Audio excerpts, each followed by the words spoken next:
Welcome students. We are doing salts and we have learned through our previous lessons about salt, different types of salts and the methods of preparation. Method of preparation of insoluble salts as well as soluble salts. I'll just revise you the preparation of soluble salts. I hope you haven't forgotten by the meaning of soluble salts which dissolves in water or which forms a solution with water. They are called soluble salts. So soluble salts can be prepared by direct combination.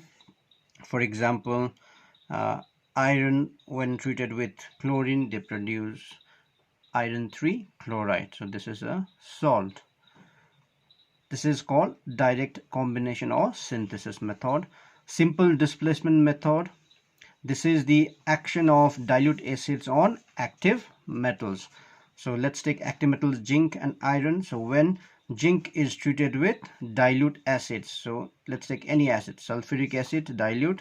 So what will happen? Displacement. Zinc being at higher position, it will displace hydrogen.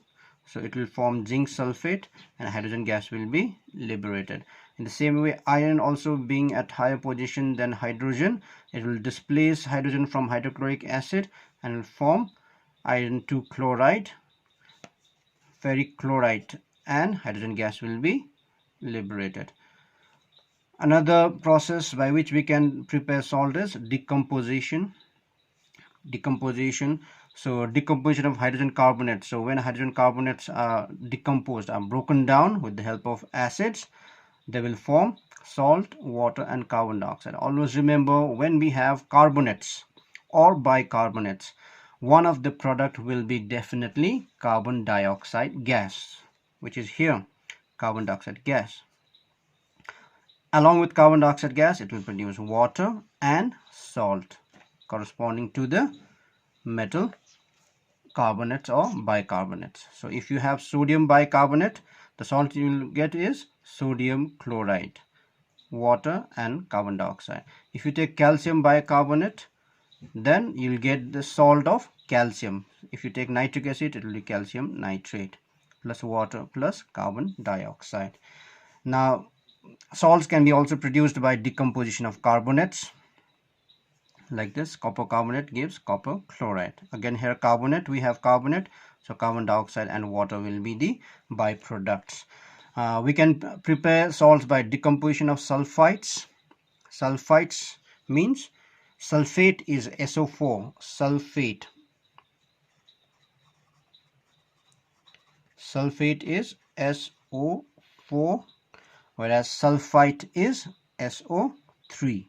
So decomposition of sulfite by acids will also give salt. So these are the corresponding salt, along with, since we have sulfite, sulfur group, so sulfur dioxide gas will be produced along with water. Now again, we can produce salt by decomposition of sulfides. Sulfides means sulfur. So potassium sulfite, when treated with acid, we get potassium sulfate plus hydrogen gas. So this is the gas produced. Remember, always remember, when sulfides are there, when they undergo decomposition by the action of acid, they will always produce hydrogen sulfide gas. We also learned preparation of salts by neutralization reaction. So this is neutralization. Neutralization reaction means action of acids with bases. So they will produce salt and water. Okay, so there are other different salts which can be produced by the action of alkalis such as sodium hydroxide or potassium hydroxide on certain metals such as aluminum, zinc. Their oxides and their hydroxide will also give salts. For example, zinc, when treated with alkali, this is strong alkali, sodium hydroxide is strong alkali, it will produce sodium zincate plus hydrogen. Okay, so these are different ways by which we can prepare salts, which we have already learned in our class. Like I have told you in our last session that in our next session, I told you that we are going to learn conversion of one form of salt to another form of salt. So today we are going to see how one salt can be converted into another salt. So let us see how we can convert one form of salt or one particular compound to another type of compound. Let's go step by step. So let's see first how we can convert one type of salt to sulfate salt. So we are going to see how we can convert any given salt to sulfate salt. Sulfate means the salt must contain SO4 group, SO4 minus 2 sulfate ion. Okay, so let's see what we have to do to convert salts to sulfate salts. So over here we will learn, or will take it that it is a reaction of any salt with sulfuric acid.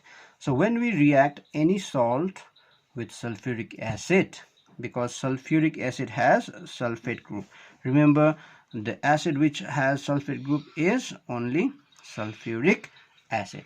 So when salts are treated with sulfuric acid, then we will get the corresponding sulfate salt. Let's take example. Let's take example of lead chloride salt. So lead chloride salt, if we want to convert this lead chloride salt to sulfate salt, that is lead sulfate salt, then we have to treat lead chloride with sulfuric acid. So when we treat lead chloride with sulfuric acid, so now lead being at higher position in the activity series, it will displace hydrogen from sulfuric acid and it will form lead sulfate, whereas this hydrogen will now take the place of lead and it will form hydrochloric acid. So this is a double displacement method. So here lead displaces hydrogen and hydrogen will displace lead. So this is a double displacement reaction which will produce lead sulfate salt. Let's take another example.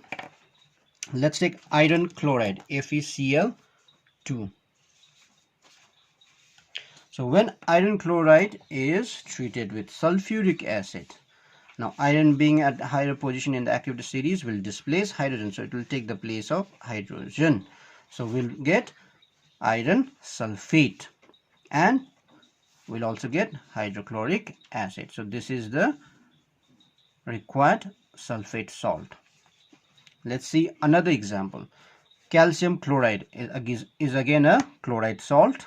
When it is treated with sulfuric acid, what will be produced? Calcium sulfate. So calcium sulfate salt will be produced along with hydrochloric acid. So whenever you are asked to convert any given salt to sulfate salts, then what you have to do? You have to react the given salt with sulfuric acid. Okay, let's see another conversion. Let's see conversion of any salt to carbonate salts. So we are going to now produce carbonate salts. So carbonates, whenever carbonate comes, now you have to treat with metal carbonates. So the metal carbonate which we are going to use in this conversion is sodium carbonate, Na2CO3. So we have to take this conversion as reaction of salts with sodium carbonate. So let's take some examples. If we want to convert lead sulfate salt to carbonate salt, the lead sulfate which we have produced over here, say suppose if we want to convert this lead sulfate again to carbonate, then we have to treat lead sulfate with sodium carbonate. Now sodium lead, what will happen? Now this lead will take the place of sodium, okay, and sodium will take the place of sulfate. So we'll get lead carbonate over here and sodium sulfate. So lead carbonate is the desired carbonate salt. Let's see another example. Iron sulfate.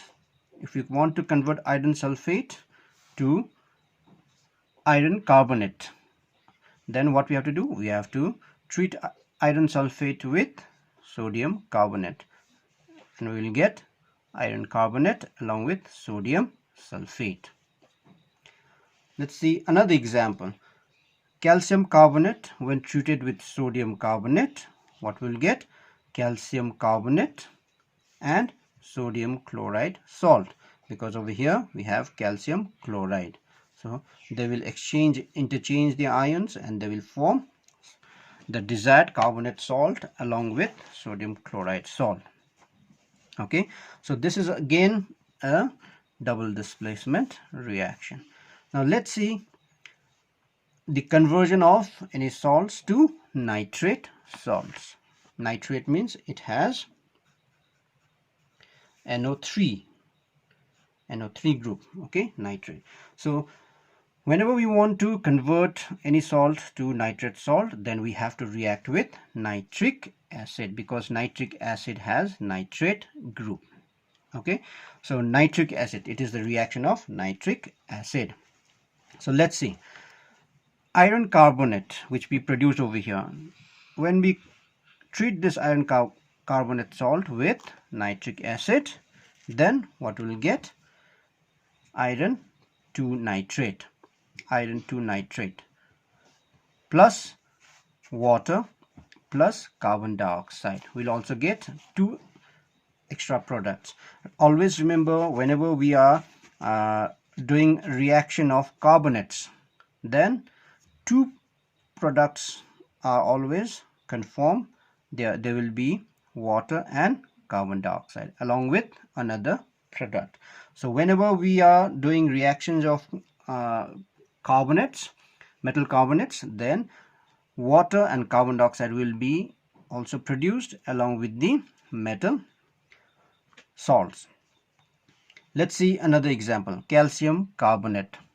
So calcium carbonate, when treated with nitric acid, what we will get? Calcium nitrate salt along with water and carbon dioxide gas.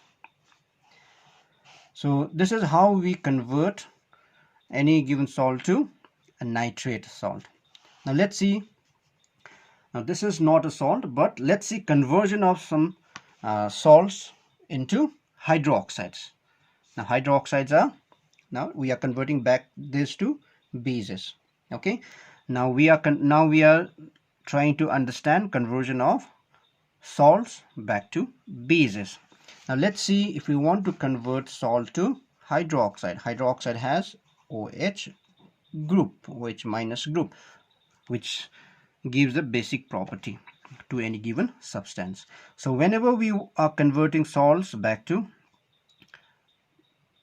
bases or hydroxide, then we have to treat with sodium hydroxide, because sodium hydroxide has OH group. Okay, and sodium hydroxide is a strong alkali. So when we treat any salt with sodium hydroxide, then we get the corresponding metal hydroxides. Let's take example over here. Now iron 2 nitrate, when treated with sodium hydroxide, it will produce iron 2 hydroxide, which is insoluble. This down arrow shows that this product is insoluble, plus sodium nitrate. So they will exchange their ions, okay, like this. So we'll get iron 2 hydroxide and sodium nitrate. Now if you know their valencies, with the help of crisscross method, you can easily write the formula of products. You don't need to mug up the formulas of products. For that, you need to know the valency of the particular radicals or ions. Then with the help of crisscross method, you write their chemical formula. Let's see another example. Calcium nitrate, when treated with sodium hydroxide, will produce calcium oxide, hydroxide, and sodium nitrate. In the same way, if we treat zinc nitrate with sodium hydroxide. We'll get zinc hydroxide, which is again insoluble, along with sodium nitrate. So these are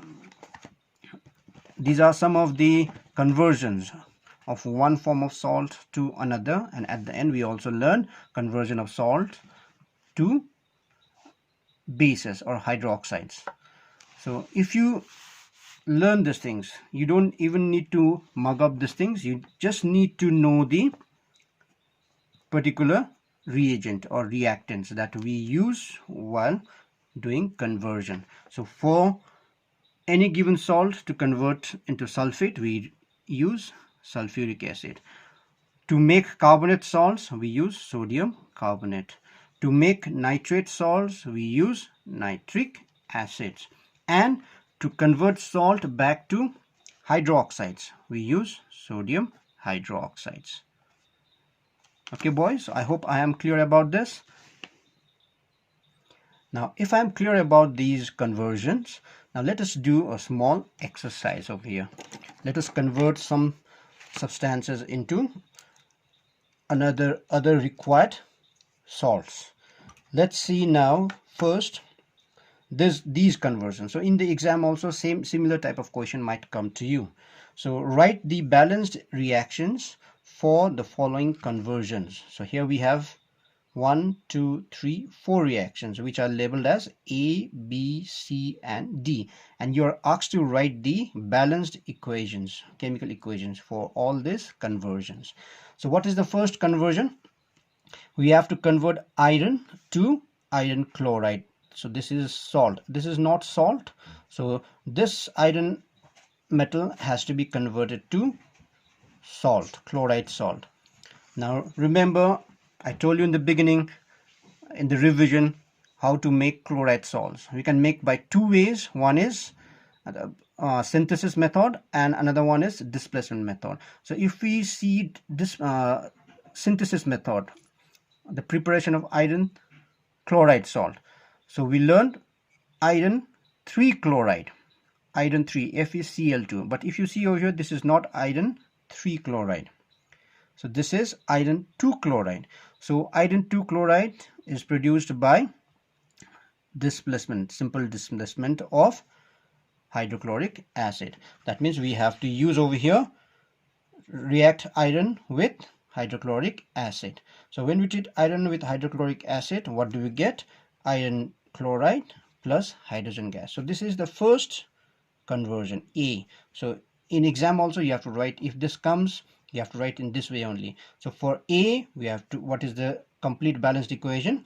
Fe plus 2HCl gives FeCl2 plus H2. So you got the product over here, the desired product, FeCl2. This is the desired product. Okay, now let's go to second conversion, FeCl2B conversion, FeCl2 to FeCO3. So now we are converting chloride salts to what type of salts?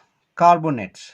Now we just learned how to convert any given salt to carbonates. What do we do, boys? Correct.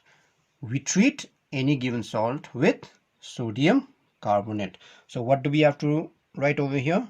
Na2CO3. So this is sodium carbonate. Now what will be the product? Now remember, we have carbonate over here. So two extra products will be water and carbon dioxide. So FeCO3 will be produced, that is iron carbonate and water plus carbon dioxide gas. So why? Because this is the reaction of carbonates. Now let us see whether this reaction is balanced or not.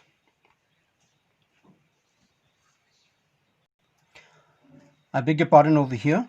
Now this is not a reaction of carbonate with acid. I forgot to tell you. If this would have been a reaction of carbonates with acids, then water and carbon dioxide would have been produced. But this is not a reaction of carbonates with acids, so water and carbon dioxide will not be produced. I again would like to make you clear, if carbonates are treated with acids, then the two products will be water and carbon dioxide.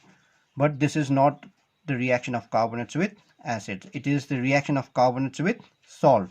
So when carbonates are treated with salt, then they will just interchange their ions. So FeCO3 salt will be produced along with NaCl. So what will be the another product? NaCl. So now let's balance. Here we have 2 sodium, here we have 1. So we have to write here 2 coefficient. So 2 sodium, it's balanced. 2 chlorine, 1 iron, 1 carbonate group. So it is balanced. Now how are we going to? Now we got the desired product FeCO3. Now let's go to third conversion.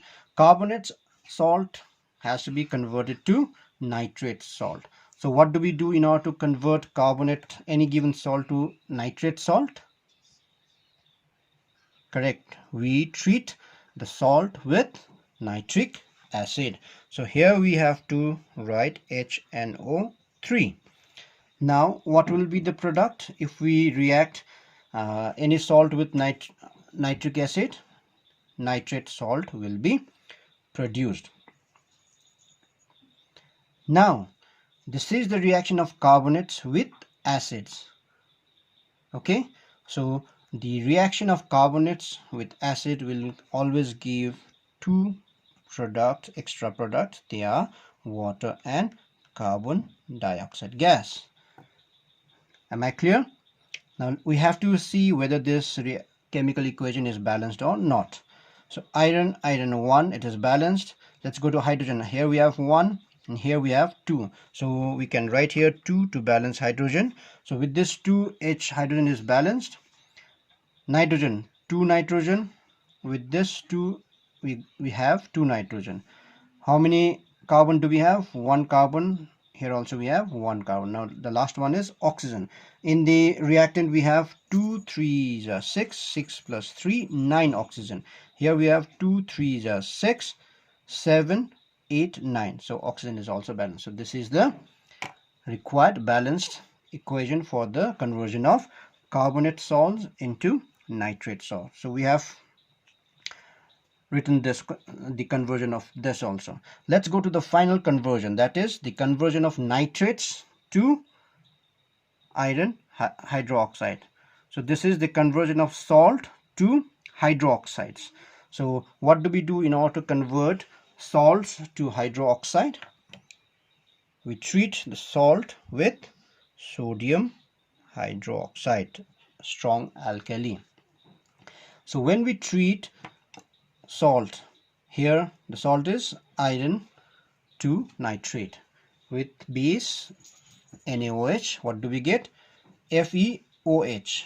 They convert they exchange their ion. So ferric hydroxide or Fe2 hydroxide plus NaNO3, NaNO3. Okay, sodium nitrate. So let's see whether this is balanced or not. 1 sodium, 1 sodium. How many nitrate over here? How many nitrogen?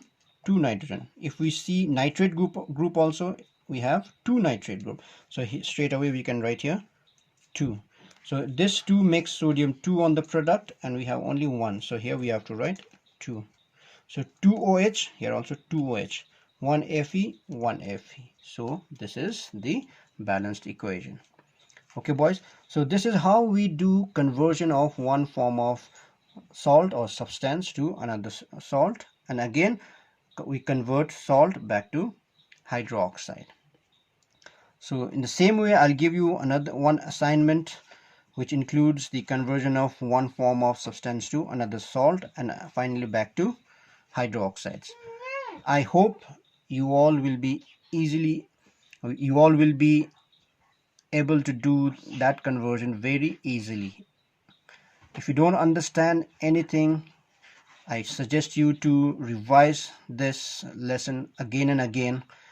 Practice writing chemical equations, refer to your books also, and if you find any difficulty, you can always mail me, text me through WhatsApp, or even you can call me during daytime, especially from 9 to 12.